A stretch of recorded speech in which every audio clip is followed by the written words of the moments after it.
안녕하세요. 사연 듣다 시청자님. 저는 사연을 전해드릴 사연이입니다. 오늘 들려드릴 이야기는 정말 충격적인데요. 동네 작은 고깃집에서 매일같이 갑질과 모욕을 당하며 일하던 한 알바생이 있었어요. 그런데 어느 날 갑자기 본사에서 특별 점검이 나온다는 연락이 왔고, 정장을 입고 나타난 점검관의 정체를 보고 사장 부부는 완전히 멘붕해버렸습니다. 그들에게 무슨 일이 있었던 걸까요?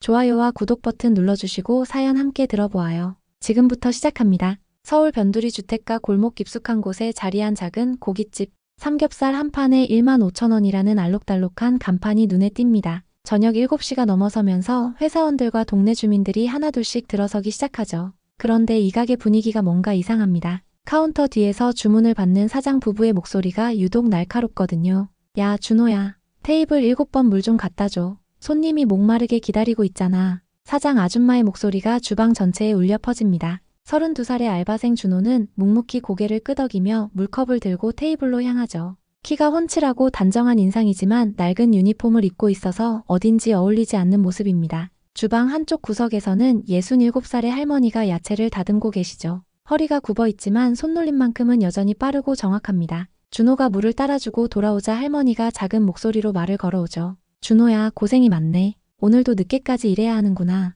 괜찮습니다, 할머니. 할머니가 더 힘드실 텐데요. 그때 사장이 큰 소리로 끼어듭니다. 할머니, 양파 썰기는 다 끝났어요? 손님들 고기 주문이 밀려 있는데 반찬 준비가 안 되면 어떻게 해요? 목소리에 짜증이 가득 묻어나죠. 할머니는 더욱 허리를 굽히며 대답합니다. 아, 예. 금방 끝납니다. 사장 아저씨도 가만히 있지 않습니다. 준호 씨도 좀 더 빠릿빠릿하게 움직였으면 좋겠는데요. 젊은 사람이 왜 이렇게 느려 터져요? 요즘 젊은 것들은 정말 말끝을 흐리며 혀를 차죠. 이때 준호가 주머니에서 작은 수첩을 꺼내 뭔가를 적는 모습이 눈에 띕니다. 언뜻 보면 주문을 메모하는 것 같지만 자세히 보면 다른 내용을 적고 있어요. 오후 7시 30분 사장 고성 할머니에게 압박 발언, 손님 응대 중 직원 질책 같은 내용들이죠. 준호의 표정에는 변화가 없습니다. 그저 고개를 숙이고 다음 할 일을 찾을 뿐이죠. 하지만 그의 눈빛을 자세히 들여다보면 뭔가 다른 것이 숨어 있는 것 같습니다. 단순히 참고 있는 것이 아니라 무언가를 관찰하고 분석하고 있는 듯한 느낌이라요. 시간이 흘러 저녁 9시가 넘어서자 손님들이 하나둘씩 빠져나가기 시작합니다. 그런데 사장 부부의 잔소리는 오히려 더 심해지죠. 특히 설거지를 하고 있는 준호에게 쏟아지는 핀잔이 끊이질 않습니다. 야, 그 그릇 제대로 안 닦였잖아. 기름기가 그대로 있는데 어떻게 손님한테 내나요? 사장 아줌마가 접시를 들고 흔들어 보이며 소리를 지릅니다. 진짜 답답해 죽겠네. 이런 식으로 일할 거면 왜 여기서 일해요? 준호는 조용히 접시를 다시 받아서 설거지통에 담습니다. 죄송합니다. 다시 하겠습니다. 그러면서도 그는 또다시 수첩을 꺼내 뭔가를 적어요. 9시 15분 설거지 재작업 요구, 손님 앞에서 큰 소리, 직원 인격 무시 발언 같은 내용들이죠. 죄송하다고 끝나는 게 아니잖아요. 처음부터 제대로 하면 되는 거 아니에요? 사장 아저씨까지 가세합니다. 우리도 장사하는 사람이라고요.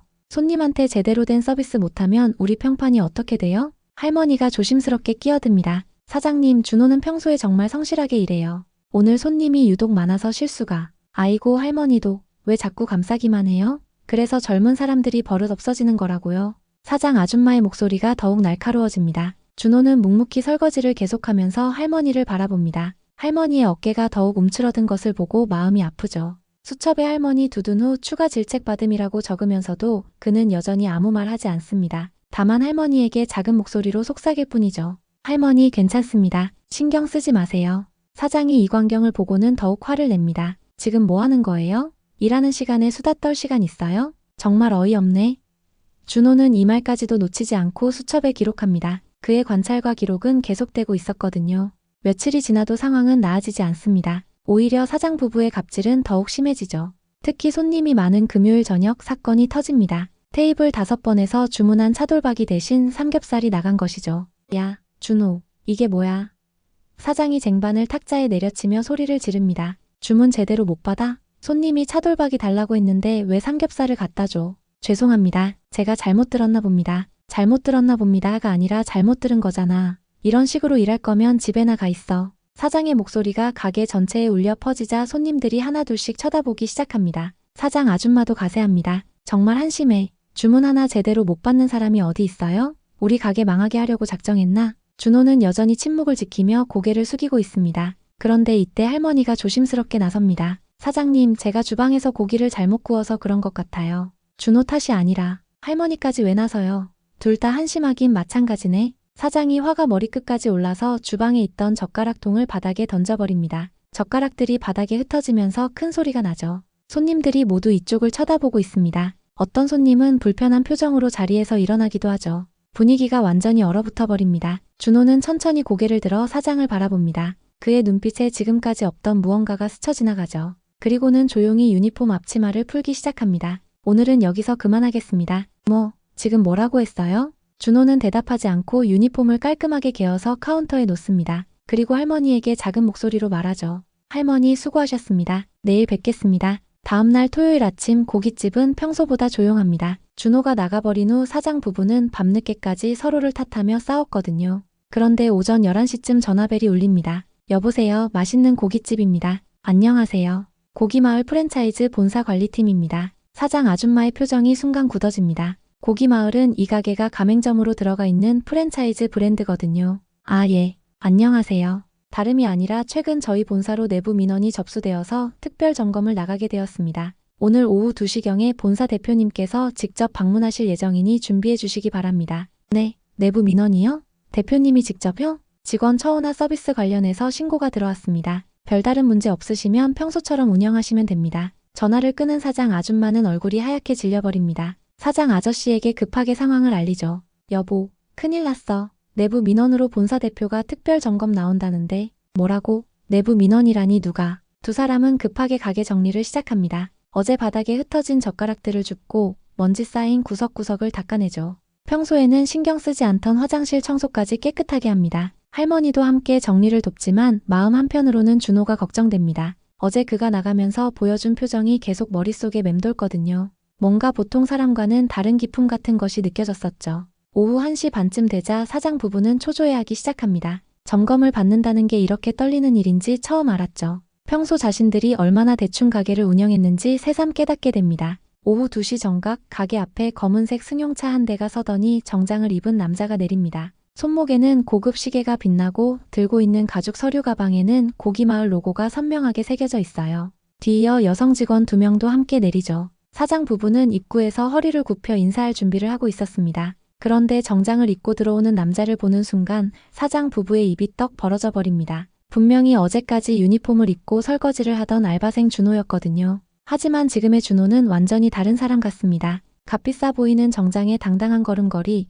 그리고 무엇보다 눈빛이 완전히 달라져 있었죠. 안녕하십니까? 준호가 정중하게 인사합니다. 뒤따라온 직원 중 한 명이 소개합니다. 고기마을 프랜차이즈 박준호 대표님이십니다. 사장 부부는 머리가 하얘져서 아무 말도 할 수 없습니다. 어제까지 구박하던 알바생이 본사 대표라니 이런 일이 실제로 일어날 수 있는 건가요? 준호는 차분한 목소리로 말합니다. 평소처럼 운영하시면 됩니다. 저희는 매장 상황을 점검하러 왔을 뿐입니다. 그러면서 가죽 서류 가방에서 태블릿과 고기마을 로고가 새겨진 명함을 꺼내 카운터에 놓습니다. 할머니도 놀란 표정으로 준호를 바라봅니다. 하지만 놀라움보다는 어딘지 안도의 표정이 더 크죠. 자신이 느꼈던 그 특별함이 착각이 아니었다는 것을 확인한 것 같습니다. 사장 아저씨가 떨리는 목소리로 말합니다. 대 대표님, 저희가 몰라보고. 괜찮습니다. 저도 신분을 밝히지 않았으니까요. 준호의 목소리는 여전히 차분하지만 어딘지 차가운 느낌이 듭니다. 함께 온 직원이 매장을 둘러보며 체크리스트를 확인하기 시작합니다. 위생 상태, 서비스 매뉴얼 준수 여부, 직원 교육 현황 등을 꼼꼼히 살펴보죠. 점검이 진행되는 동안 사장 부부는 식은땀을 흘리며 준호의 눈치를 봅니다. 평소 자신들이 얼마나 엉성하게 가게를 운영했는지, 그리고 직원들을 어떻게 대했는지 떠올리니 부끄러움과 두려움이 동시에 밀려오죠. 준호는 매장 곳곳을 돌아보며 꼼꼼히 확인합니다. 그러다가 주방 구석에서 일하고 있는 할머니에게 다가가죠. 할머니 안녕하세요. 아, 준호야. 아니, 대표님. 할머니가 당황해하며 일어서려고 합니다. 앉아 계세요. 평소처럼 일하시면 됩니다. 준호가 부드럽게 말합니다. 그리고 할머니가 다듬고 있던 야채를 살펴보죠. 정말 정성스럽게 하시네요. 이렇게 깨끗하게 다듬으신 야채는 처음 봅니다. 할머니의 얼굴에 미소가 번집니다. 그냥 손님들이 맛있게 드셨으면 하는 마음으로 하는 거예요. 그 마음이 정말 귀합니다. 준호의 목소리에 진심이 담겨 있습니다. 한편 사장 부부는 점점 더 초조해집니다. 점검이 끝난 후 무슨 일이 벌어질지 상상만 해도 끔찍하거든요. 프랜차이즈 계약 해지는 물론이고 지금까지의 갑질이 문제가 될 수도 있을 것 같습니다. 준호는 점검을 마치고 사장 부부 앞에 섭니다. 표정이 이전보다 더욱 진지해졌죠. 이제 제 정체를 말씀드리겠습니다. 준호가 천천히 입을 엽니다. 저는 고기마을 프랜차이즈를 창업하신 고 박찬호 회장의 아들 박준호입니다. 사장 부부의 얼굴이 더욱 하얗게 질려버립니다. 박찬호 회장은 업계에서 전설적인 인물이거든요. 그의 아들이 직접 현장에서 일하고 있었다니. 아버지께서 돌아가시기 전에 하신 말씀이 있습니다. 준호가 계속 말합니다. 아버지는 매일 새벽에 고기를 손질하시면서 항상 말씀하셨어요. 고기보다 사람이 먼저다. 진짜 좋은 고기는 정성으로 만들어진다. 하지만 그 정성은 고기를 다루는 기술만이 아니라 사람을 대하는 마음에서 나온다고 하셨죠. 사장 부부는 아무 말도 할 수 없습니다. 준호의 말 한마디 한마디가 가슴에 꽂히거든요. 저는 프랜차이즈의 진짜 문제가 무엇인지 알고 싶어서 직접 현장에 나온 겁니다. 고기 굽는 법이나 매출 관리 같은 기술적인 문제가 아니라 사람을 대하는 방식에 문제가 있다는 걸 확인하고 싶었거든요. 사장 아저씨가 떨리는 목소리로 말합니다. 대표님, 저희가 정말 잘못했습니다. 다시 기회를 주신다면. 기회는 늘 있었습니다. 준호가 차분하게 대답합니다. 다만 그 기회를 안 주신 건 사장님들이시죠. 저에게도 할머니에게도. 사장 아줌마가 눈물을 흘리며 말합니다. 정말 죄송합니다. 저희가 너무 무례했어요. 앞으로는 절대, 앞으로도 모두 없습니다. 준호가 말을 끊습니다. 이미 여러분의 진짜 모습을 봤거든요. 손님이 없을 때 직원들을 어떻게 대하는지, 약한 사람들에게 어떤 태도를 보이는지 다 봤습니다. 할머니가 조심스럽게 말합니다. 준호야, 그 사람들도 나름대로 힘들어서 그랬을 거야. 장사가 잘 안 되니까. 할머니. 준호가 할머니를 향해 고개를 숙입니다. 할머니만이 여기서 유일하게 진심이었어요. 손님들에게도 저에게도 모든 사람에게 똑같이 따뜻하셨죠. 할머니의 눈에 눈물이 맺힙니다. 오랫동안 인정받지 못하고 살아왔는데 이렇게 소중하게 여겨주는 사람이 있다는 것이 고맙고 감격스러웠거든요. 준호는 할머니 앞에 무릎을 꿇고 앉습니다. 사장 부부가 놀란 표정으로 바라보는 가운데 그는 정중하게 말합니다. 할머니, 부탁이 있습니다. 저희 본사 직영점 중 한 곳을 맡아주실 수 있을까요? 애야, 내가 그걸 어떻게. 할머니가 당황하며 손을 흔듭니다. 할머니니까 가능한 겁니다. 준호가 진심 어린 목소리로 말합니다. 저는 이 며칠 동안 할머니에게서 아버지가 말씀하신 진짜 정성을 봤어요. 손님 한 분 한 분을 가족처럼 생각하시는 마음, 그것이야말로 저희가 추구하는 가치입니다. 할머니는 눈물을 닦으며 말합니다. 하지만 나는 배운 것도 없고 나이도 많고 경험이 가장 큰 스승입니다. 그리고 할머니의 따뜻한 마음씨는 어떤 경영학 이론보다 소중해요. 준호가 할머니의 손을 잡습니다. 새로 오픈하는 강남 직영점의 총관리자로 모시고 싶습니다. 당연히 충분한 대우와 함께요. 사장 부부는 이 광경을 바라보며 복잡한 심정입니다. 질투와 후회, 그리고 부끄러움이 뒤섞여 있죠. 준호가 마지막으로 사장 부부를 향해 말합니다. 이 가게는 프랜차이즈 계약을 해지하겠습니다. 다만 법적인 절차는 최대한 원만하게 진행하겠습니다. 대표님, 정말 다시 한 번만. 사장 아저씨가 애원하듯 말하지만 준호는 고개를 젓습니다. 신뢰는 한 번 무너지면 다시 쌓기 어렵습니다. 특히 사람에 대한 기본적인 예의를 지키지 않는 분들과는 더욱 그렇죠. 한 달 후 강남의 새로운 고기마을 직영점이 문을 열었습니다. 할머니는 더 이상 구석진 곳에서 야채를 다듬는 것이 아니라 당당하게 매장을 관리하며 직원들과 손님들을 따뜻하게 맞이하고 있었죠. 그리고 준호는 가끔 매장을 찾아와 할머니와 함께 차를 마시며 이야기를 나눕니다. 어떤 날에는 몰래 앞치마를 두르고 직접 서빙을 도와주기도 해요. 손님들은 이 젊은 사장이 왜 이렇게 정성스럽게 일하는지 모르지만 할머니는 그런 준호를 보며 흐뭇한 미소를 짓곤 하죠. 진짜 성공은 남을 무시하거나 깔보는 것이 아니라 모든 사람을 존중하고 소중히 여기는 마음에서 시작된다는 것을 보여준 이야기였습니다. 여러분, 주인공 준호의 사연은 어떠셨나요?